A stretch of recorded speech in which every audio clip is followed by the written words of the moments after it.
Você sabe como bósons e férmions interagem para poder criar o efeito fotoelétrico e como o efeito fotoelétrico é capaz de criar uma onda eletromagnética? Não? Acompanhe a aula de hoje para você ficar por dentro de como isso funciona. Roda a vinheta!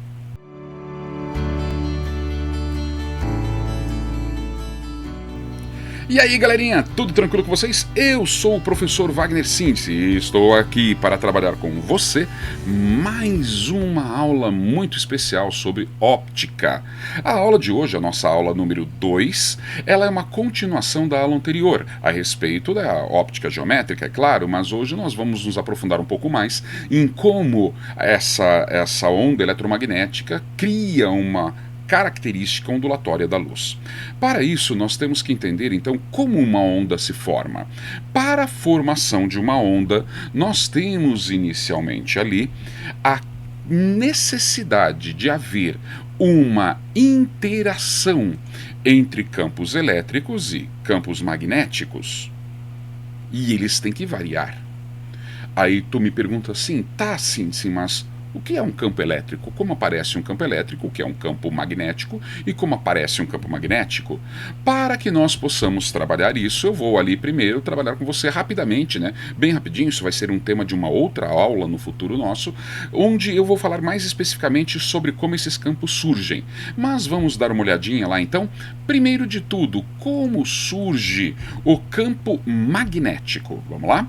O campo magnético, ele surge do alinhamento de ímãs elementares. Como assim ímãs elementares?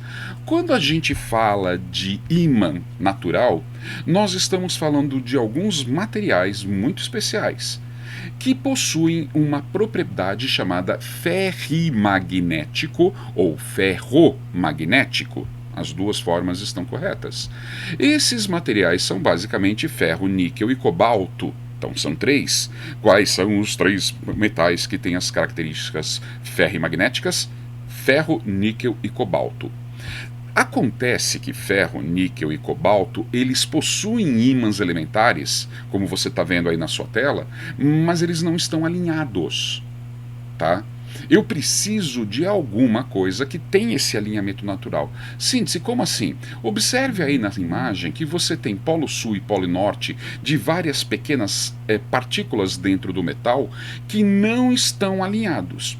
Quando você consegue fazer o alinhamento dele, você tem ímãs todos orientados, surge ao redor dele um campo magnético. Acontece que, naturalmente, isso ocorre apenas com uma pedra muito especial chamada magnetita. Então, a magnetita, ela tem a característica natural de ter todos esses ímãs elementares alinhados. Tá? Magnetita, por isso, o nome magnético. Tá? Onde foi encontrada a primeira vez essas pedras de magnetita? Lá na Grécia, tá? Por isso que nós temos uma região ali chamada de Magna. Tá? Por causa de uma erupção vulcânica. Então, peraí, erupção vulcânica? Hã? Como assim? Acontece que esses ímãs elementares, naturalmente alinhados, eles ocorrem na magnetita dentro do núcleo terrestre. Quando há uma erupção vulcânica, parte desse material é expelido e quando ele esfria, tá, ele se refrigera, ele vai solidificar-se, formando uma magnetita, uma pedra que tem naturalmente esses ímãs elementares alinhados. Na prática, galera, isso fica mais ou menos como você está vendo aí na sua tela agora. Tá? Então acompanhe o meu cursor que vai ficar fácil de você ver ali. Ó. Eu tenho o polo norte e o polo sul desse ímã natural alinhado. Quando eles estão alinhados, significa que todos esses ímãs elementares estão naturalmente alinhados dentro da minha magnetita e aqui ao redor, saindo do polo norte magnético e entrando no polo sul magnético, existe uma região de influência de força. Tá? Essa região de influência é chamada de campo, porque é uma força que não existe contato direto entre elas. Então eu tenho dois tipos de força, aquela força de contato e a força de campo, que é uma região de influência. O campo magnético e o campo elétrico, eles fazem parte dessa segunda categoria, uma região de influência de uma determinada ação. Essa ação feita por ímãs elementares, por isso chamada de campo magnético, ok? Acontece que esses campos magnéticos, eles agem também, por exemplo, na Terra. O campo magnético terrestre é esse que vocês estão vendo aí ao redor nosso, tá? Então, aqui, ó, acompanhem, por favor, você tem a inclinação da Terra, tá? Onde está passando o meu cursor rápido aqui, ó. Você tem a inclinação natural da Terra, onde aqui nós chamamos de polo norte geográfico e aqui polo sul geográfico. Essa inclinação da Terra é em relação ao eixo norte-sul do Sol, tá? Então nós imaginamos o Sol com o norte e sul aqui, e em relação a esse norte e sul do Sol, o norte e sul da Terra está um pouco inclinado, chama-se declinação. Ok? Essa declinação natural da Terra, ela durante muito tempo foi confundida como a exata atração magnética das bússolas. Acontece o seguinte, lá por volta do 1900, um pouquinho depois da virada do século, alguns exploradores da Sociedade Britânica, principalmente de ciência, né, da Academia de Ciência Britânica, eles resolveram determinar e encontrar onde ficava o polo norte da Terra, aquele que o ímã indicava. E eles chegaram nessa região aqui, ó, onde está escrito polo sul magnético. Foi exatamente aqui que eles chegaram. A bússola aponta para cá. Esse ponto atraiu o ponteiro norte da agulha. Ora, se o ímã, o norte, atrai o sul, se a minha bússola, a agulha da bússola é o norte e ele está apontando para um determinado lugar, esse lugar magnético é chamado de polo sul. Entenderam? Por isso, o polo sul magnético, aqui olha lá o cursor, ele está próximo ao polo norte geográfico. E aqui embaixo, onde você tem o polo sul geográfico, próximo a ele, um pouquinho inclinado, percebem lá, ó, uma leve inclinação aqui, você tem o polo norte magnético. E lá em cima, uma leve inclinação, você tem o polo sul magnético. Essas inclinações norte magnético, sul magnético, norte e sul geográfico, a relação entre elas, esse ângulo formado entre elas aqui, é chamado de declinação magnética. Ok? Essa declinação magnética, então, transforma a necessidade de você fazer uma correção. Se alguém tentar sair e encontrar o polo norte usando uma bússola, não chegará no polo norte geográfico. Vai chegar numa região do Canadá, tá? É um pontinho que tem ali dentro do território canadense. Na verdade, ele vai ter que se desviar um pouco. Quando você fala de GPS, o Global Position System, o sistema de posicionamento global, ele vai trabalhar com o norte geográfico. Por isso que as aeronaves, os GPS modernos, você pode seguir ele com tranquilidade, porque ele vai te levar não para o magnético, mas sim para o geográfico. Mas isso só é feito por causa de satélite. Legal? Fora isso, é o campo magnético. Ah, sim, o que esse campo magnético influencia na Terra? Cara, quase tudo, tá? Ele influencia o sistema de navegação das aves, de muitos peixes. Ele é responsável por proteger a Terra dos raios infravermelhos do Sol. Por quê? Porque ele causa uma interação de campo magnético. Então, de agora em diante, quando eu falar campo magnético, imagine essa região de influência aqui. Foi? Com isso, eu mostro a você o que é um campo magnético, mas ainda falta uma coisa. E o campo elétrico? Como surge o tal do campo elétrico? Amiguinhos, o campo elétrico, ele surge ao redor de um condutor diante da passagem de uma corrente elétrica. O primeiro cara que conseguiu descobrir isso foi um cidadão chamado Oersted. E o que o Oersted descobriu? Ele descobriu que, olha aqui, ó, olha a mãozinha aí na sua tela. Se você tiver um fio de condutor elétrico e ligar ele a uma fonte geradora e nesse fio passar corrente elétrica, vai surgir aqui ao redor desse fio um campo, uma região de influência de natureza elétrica, e ele é capaz de perturbar o campo magnético da bússola. Olha lá que bacaninha que fica, ó. Olha lá, ó. Passando o campo, a corrente elétrica, você vê exatamente o balançar. Tá vendo lá com atenção, ó? Está passando, ele está balançando. Quando nós entendemos que a interação desse campo magnético criado pela magnetita, tá? Ou por ferrimagnéticos, ele age interagindo com um campo criado pela passagem da corrente elétrica, a junção dessas duas coisas forma uma interação eletromagnética. Quando nós falamos então de uma onda eletromagnética, nós estamos falando justamente da interação desses dois campos, onde o campo elétrico é representado pela letra E com uma flechinha em cima e o campo magnético pelo B com uma flechinha em cima. Nessa imagem lateral aí, você está vendo, portanto, o campo elétrico na vertical, olha lá, acompanha aqui, ó, cadê meu cursor? Está aqui meu cursor. Acompanha ali, aqui é o campo elétrico, aqui é o campo magnético. A interação desses dois carinhas forma isso que você está vendo aí na sua tela nesse GIF. Tá vendo? O vermelho é a produção do campo elétrico, o azul é a produção do campo magnético. Quando os dois interagem, eles formam uma onda eletromagnética. Perfeito? Então, o que você viu ali é a produção de uma onda eletromagnética. Ela vibra em todas as direções e todos os sentidos. No meu desenho ali, para ficar mais fácil, eu coloquei apenas a direção vertical e a direção horizontal para você. Mas, na verdade, ele age em todas as outras possíveis direções, fazendo uma interação na forma de um raio de uma circunferência. Por isso, eles emitem uma radiação. Raio de uma circunferência. Ficou claro? Continuando para você. Mas como isso é capaz de gerar luz? Para isso, eu tenho que entender o que é um fóton. O fóton é uma partícula componente do universo. Ele é uma partícula que pertence à família dos bósons.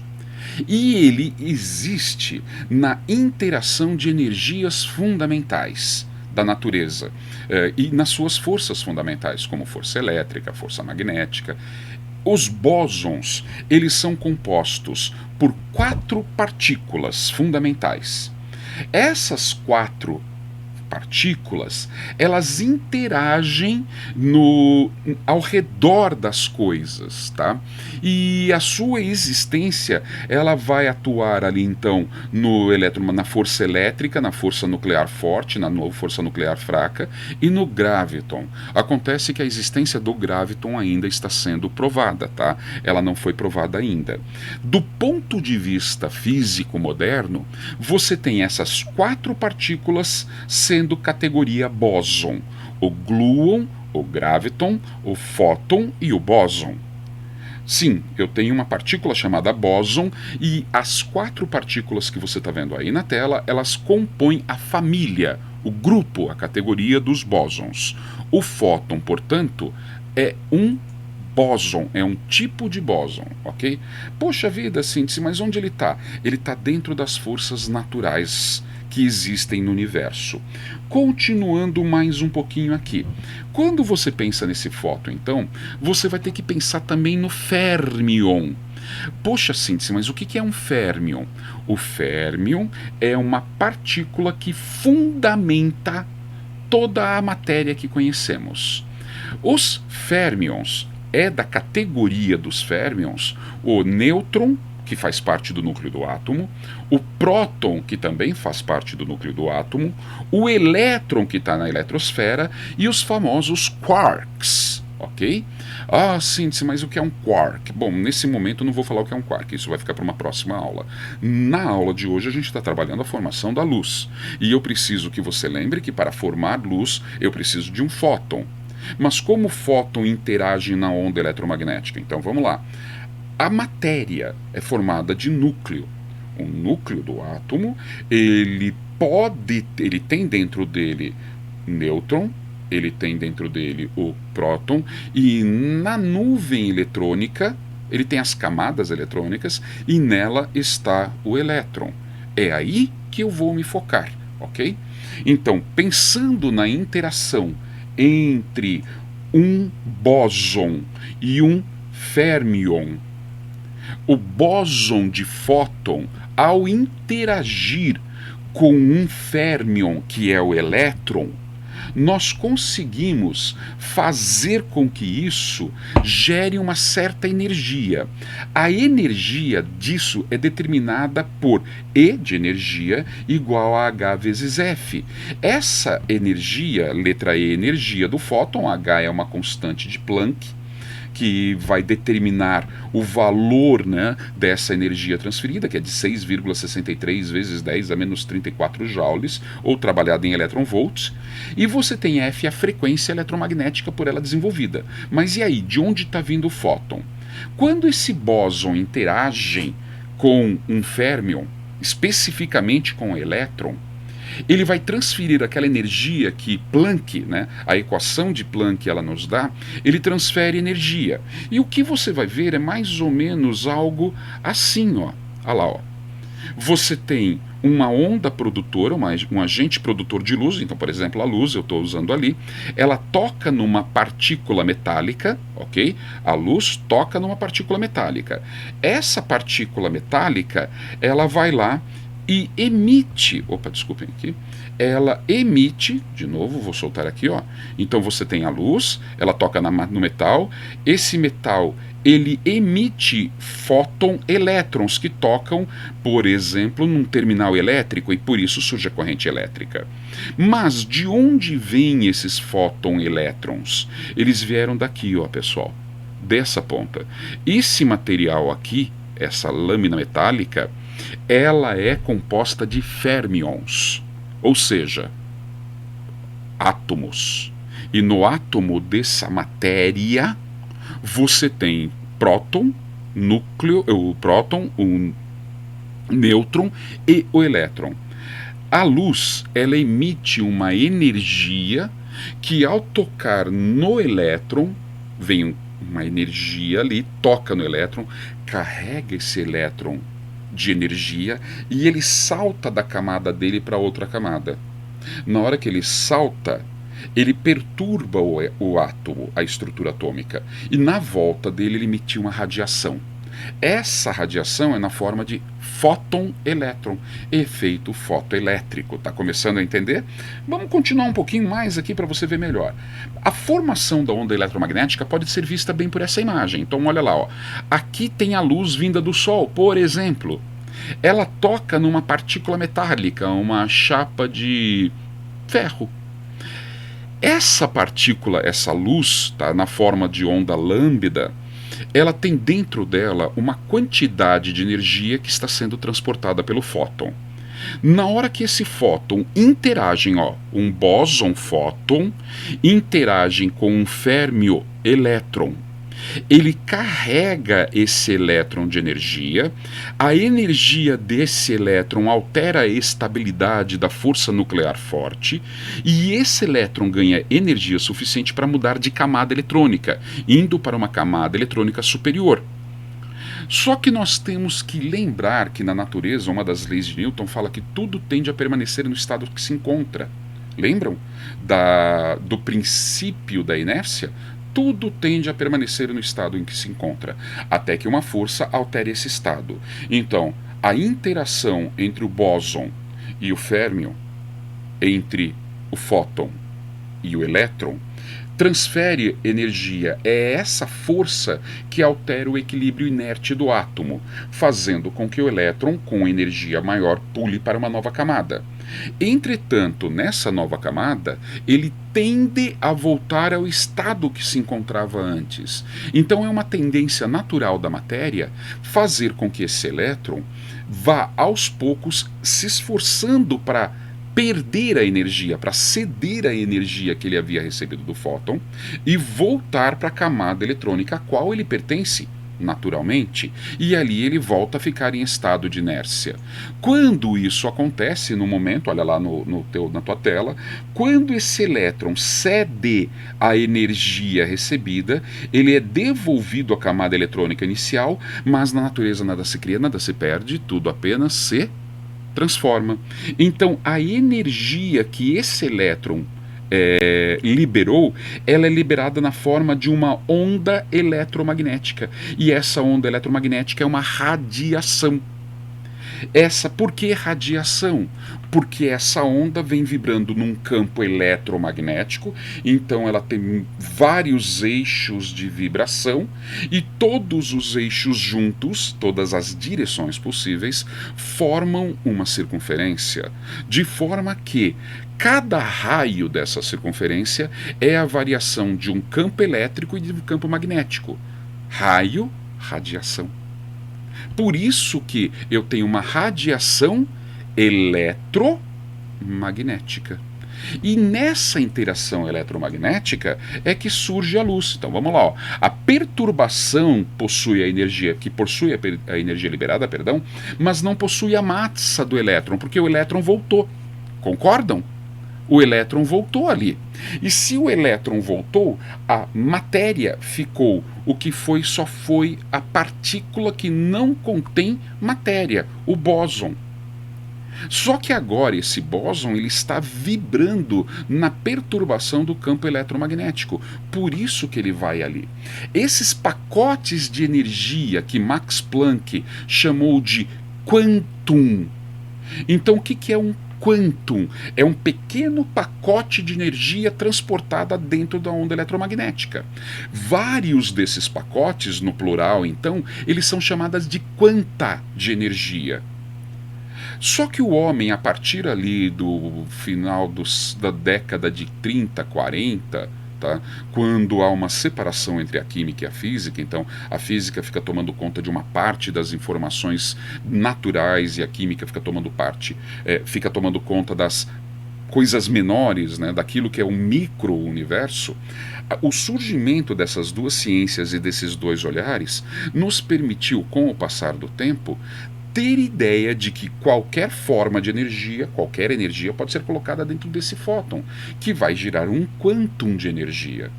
Portanto, a imagem que você está vendo minha aí na sua tela acontece assim: a luz está chegando em mim, na hora que ela toca o meu rosto, excita, né, o bóson excita a matéria, pequenos elétrons saltam de uma camada para outra, e quando eles retornam, eles emitem um pacote de energia na forma de radiação visível.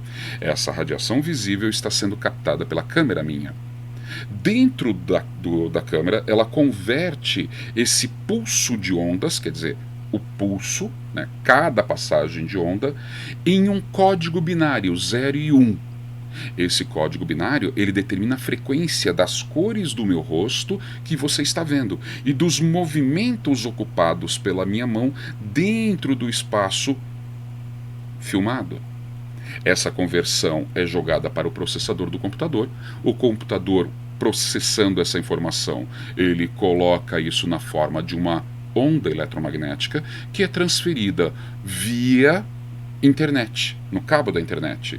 No caso, pode ser uma internet fibra ótica ou via cabo convencional. Essa energia que está indo dentro, então esse quanta de energia que compõe toda a energia luminosa do meu ser, está sendo colocada dentro de um pacotinho, o fóton, ele está sendo levado, chega até um determinado ponto, que pode ser uma estação subtransformadora, e ela vai jogar isso com mais energia para chegar até tua casa, na forma de uma onda. Se você está assistindo isso através da internet do seu celular, essa onda ela vai disparar um sinal por uma antena, que é a antena da sua fornecedora de serviço de internet ou de telefonia, e vai ser transportada pelo ar. Na hora que chegar perto na torre, ela potencializa, joga isso para o número do teu celular, pelo código binário do teu celular recebe essa quanta de energia do meu corpo, o processador do teu celular, ele vai captar essa variação 010101 do código binário e vai jogar na tela, iluminando e escurecendo pontos da tela. Esses pontos da tela são chamados de pixel. E a velocidade com que eles ficam mudando de cor vai determinar a frequência da luz que o seu olho vai receber. É assim que se forma a luz. Conseguiu entender então como tudo isso funciona? Acontece que tudo isso então é jogado para o olho humano, e aí na próxima aula nós vamos ver como o olho humano capta esta frequência de onda eletromagnética e a transforma em possibilidade de interpretação no teu cérebro. Combinado? Então não perca a próxima aula, porque a próxima aula eu vou explicar exatamente como o teu olho está captando essa energia luminosa vinda através da onda eletromagnética, que foi criada pela interação de um bóson fóton, com um férmion elétron, que criou uma perturbação do campo elétrico da matéria a partir de uma interação magnética, gerando uma onda eletromagnética. E aí, meu querido e minha querida, gostaram da aula de hoje? Curtiram? Deu para entender direitinho como a coisa funciona? Se gostaram, deixem o seu like aí, não esqueça. Compartilhe esse vídeo com seus amigos. Divulgue o meu trabalho, o nosso canal aqui, para que todos possam ter acesso a essas informações. Combinado assim? Um beijo enorme e aguardo você na nossa próxima aula, combinado? Não perca a aula 3. Tchau, galerinha!